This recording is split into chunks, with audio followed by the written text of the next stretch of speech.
Oh, so I'm so lucky to be here with Crystal. She is one of our parent heroes that we're featuring this year. Someone that I have just been so inspired by this year, and actually have brought onto my team as an expert panelist for the Family Foundation's immersion program next year. But before we get into that, I would just love to hear Crystal, um, we're celebrating different wins that we've had as parents, and especially like leaning into a piece you might have learned this year about raising resilience, or building deeper connections with our kids. And you were just sharing a great example about connecting before you correct. I'd love to hear more about that. Yeah. Well, thank you so much, Vanessa, for having me. I'm really excited to be here and share with you guys today. Um, I'll start off by saying I have a 5-year-old, freshly 5-year-old, and she has been an emotionally sensitive, highly sensitive person, which I think comes from me. And we've recognized over the years that certain things are really frustrating or upsetting, offsetting for her. And so I think a really big win for us and our family has been taking that time to really connect with her heart to heart when she's getting to her breaking point, before we correct. Because when we correct without that connecting first, she can really spiral and spin out of control, and it's not good for anyone. So taking that time to get down and get eye level with her and say, babe, do you just need some love right now? That's like been a key phrase for us. It's just, hey, do you need some love right now? When she's starting to get Mm, really upset or right. kind of act a little crazy. Well, and I remember you had come across this concept because we were, doing we were kind of trading some ideas back and forth, and we were kind of jamming about, this is back in March, I think you came to a Navigating Meltdowns workshop, right, in Walnut Creek, and So she drove all the way up from Pacifica. I was so impressed. She's such a dedicated mom. Let me just say. So she came up, and we were talking about it afterward, and she's like, I realized that if I create that space for that connection and that kind of sense of emotional safety and things with her big sensitive big feelings, it'll give you an opportunity to more be go forward together, kind of on the same team. And that was one of the things we talked about, right? Not to get into power struggles or like pushing back on each other, but to kind of look at it, look at things together. And one of the ways you can feel together is to like slow down that kind of correction process or that fixing process and just connect first. And I love that expression, that phrase. I'm sure so many folks listening can relate to that. The parents were like, oh yeah, I could see myself saying that to my child before kind of going into, now we're going to need to move on from this toy that you don't want to let go of right now, right?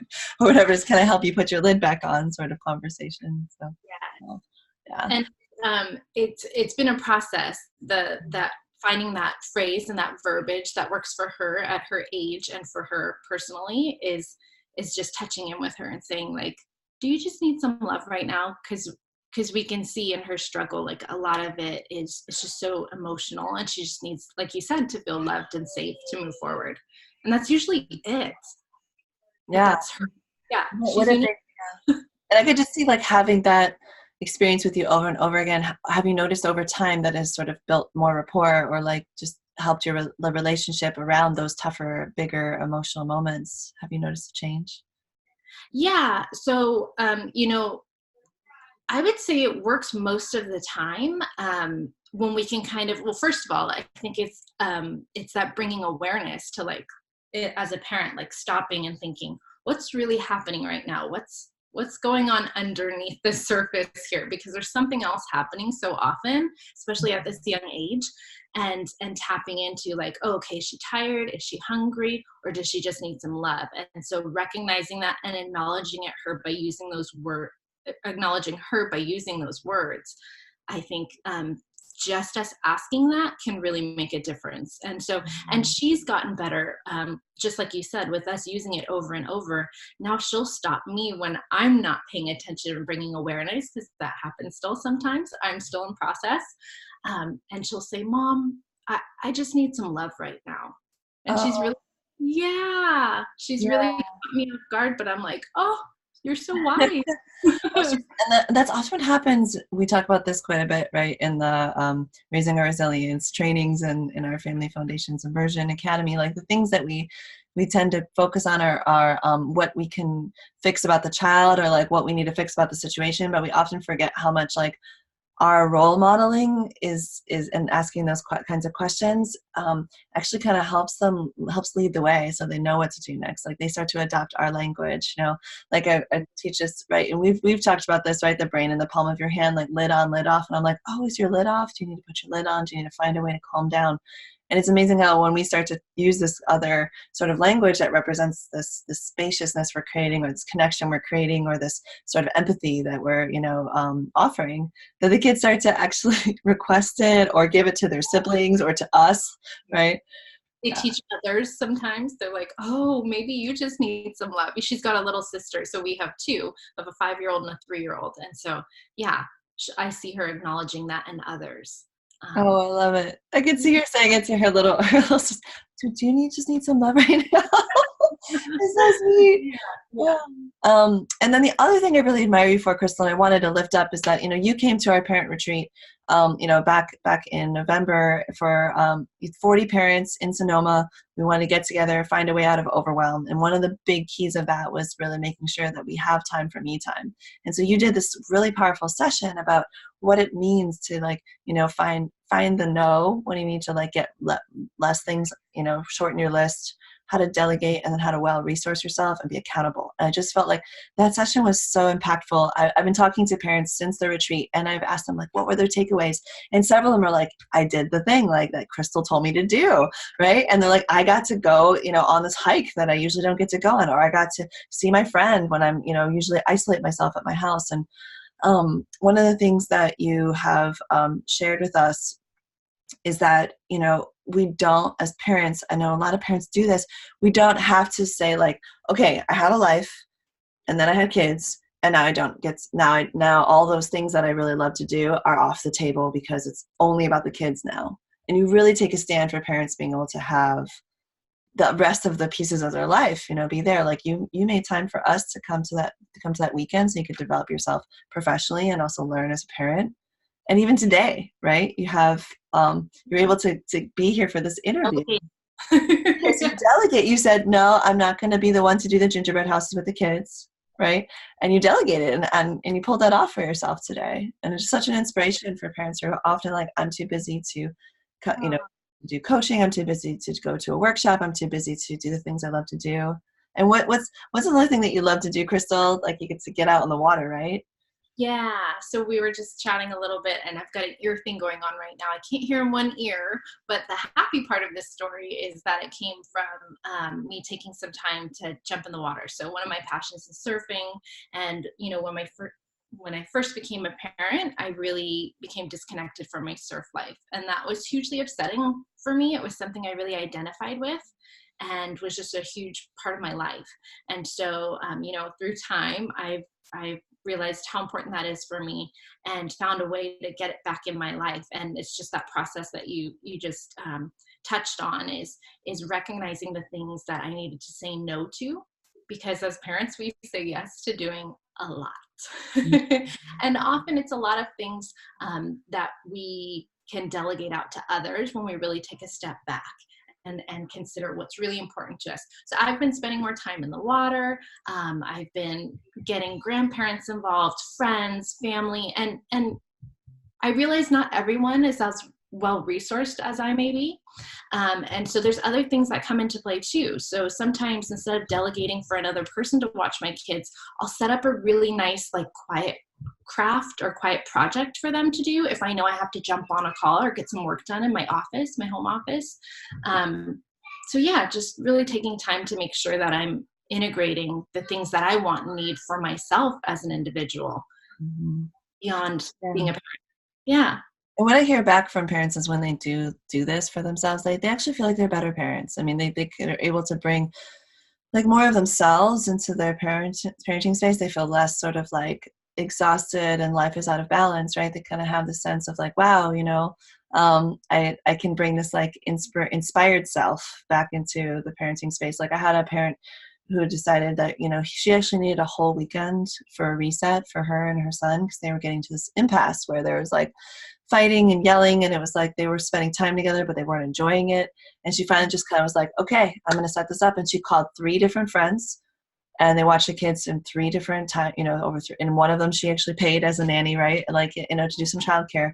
And she spent that weekend away, and she said on Monday after the weekend, it was like a love fest. They were just like, they had missed each other. They were happy to see each other again. And actually it was good for her, her child to be able to have some other adult time and get out of his own element too.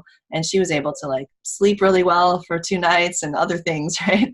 And sometimes we just lose touch with that. And I just love how much you keep helping us remember, Crystal, because this is not something that we just cure by like, oh, I heard this lady say I should have more me time, and then I just did it. Like, it doesn't work that way. Like, it takes time and diligence. And that's part of why we're bringing you in as one of our expert panelists, and somebody who's going to be in our world next year in our year-long Parent Academy, our Family Foundations immersion, which starts in January. And so I'm so excited for these parents to have access to you and the reminder, and it's to get into practice, to have it be more of like a habit and a fabric of their lives. They do this as parents, that it's not something they don't have to give in to like the perfect soccer parent kind of thing where you're everything is about the kids. And I want to say one more thing that I love about what you do is that we have a lot of times wanted to put our children at the center of the family, and we leave ourselves out of it. And ultimately, it's not actually that healthy for the kids, because they get this impression that everything is centered on them. And then they don't have a lot of practice, excuse me, centering other people, to make sure that they know how to do that. They know how to like say, oh, like mom has something that she needs to do, and I need to be flexible. Like, getting that practice with the people they love and the safety of their own family and home, it really does actually prepare them for being more resilient, which is something, we're both really interested in. So yeah, I love that your daughters get to see you, going out to go surfing. Me too. And we you just reminded me, we really try to make a point to verbalize that to our children too in our home. My husband is into jujitsu, amongst other things, and surfing. And so when one of us is going to do like our thing, take our me time, we'll usually like voice to the children when they're like, oh, why does daddy have to leave? Like, we want to do this. And I'll tell them like, he's going to jujitsu. Why? And we'll say, because he needs to get exercise to have a healthy body, and it makes him feel good. He has fun. And they're like, oh, okay, dad's got to go get exercise. So yeah. And then they have this phrase like, oh, dad needs to go get exercise. Like, what a great role model for them, to be able to say, I'm going to put my work down. I'm going to like, turn off my phone, whatever, right? That they have in their future. Like, we would love for our kids at 25 to like know how to make time for jujitsu or like surfing or whatever it is. And then eventually as parents, right? I just love that you're modeling that for them. It's going to be such a good thing that they're going to be able to bring forward into their lives. So, and Krista, we're so lucky to have you in our like I said, as a coach. And one of the things you're going to be helping us with is that exactly. And also you have like a guide that, because oftentimes, like I said, just hearing it once or having a conversation is just really not enough. So you're even offering this guide that you're creating, right? This, the free time for me time guide. And it's something that people can look at over and over and over again, right? As a reference to be like, oh yeah, that's how I do that. Like looking at a recipe that you haven't memorized yet, right? Or it's not second nature yet. So simple steps, yeah. Simple, effective steps. We want to make it easy. Yeah, absolutely. We're not trying to give parents homework, lots of things to do. We're actually trying to free up your time so you can have a chance to have that ease and that spaciousness in your schedule and back into your passions.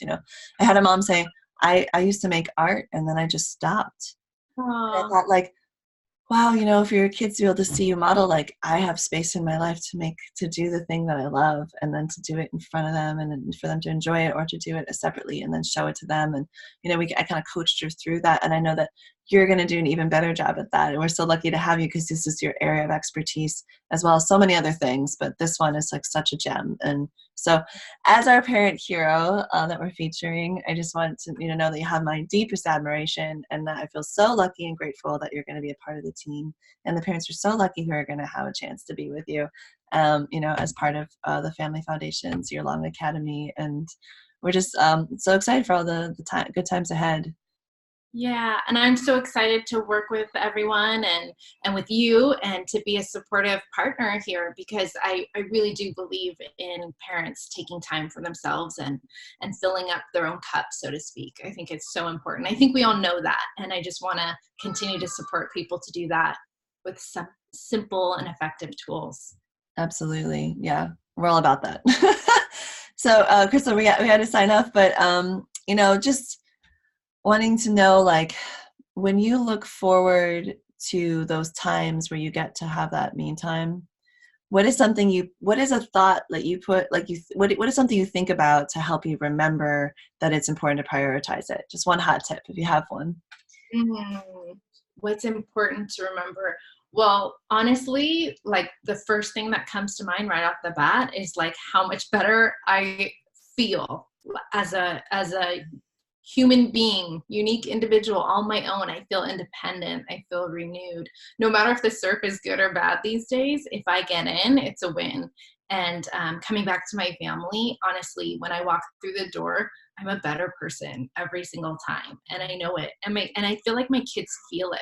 Like, Yeah. yeah, just Yeah. happier. So I recommend, if you're watching this, just think about what it is, what's one thing that you could put. I mean, it's not, again, we're not going to solve it today in this one hot tip, but just one thing, and think about how you'll feel once you've given some time to that passion, that thing that you love to do, and how much goodness it'll bring to your kids if you make time for that. Yeah. Wonderful. Crystal, especially with this busy family time, it's like really good. It's really important to keep these things in mind. So I'm so glad that you were able to share that with us today. And Yeah, thanks for having me. yeah, well, so much more ahead, but this was a great little slice of Crystal's brilliance. So yeah, do love up the comments. Let us know, like, what is your takeaway from listening to this video? What are some things that you might like put, if you could even just put one word to something, like if it was surfing for Crystal, for me it would be dancing. What would it be for you? That if you, one thing that you just would love to bring back into your life, or reclaim, or just have more of, that's, for you, your time. And so share it with us in the comments so we can learn from you too. We would love to hear it, and it's a way to just be seen and kind of make a statement like, yeah, this is the thing. So we'd love to hear that, and any other feedback. Mm-hmm.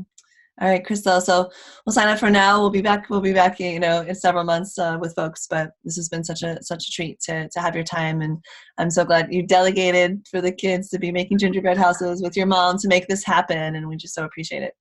Yeah. Thanks for having me. It was super fun. Absolutely. So bye for now. We'll see ya.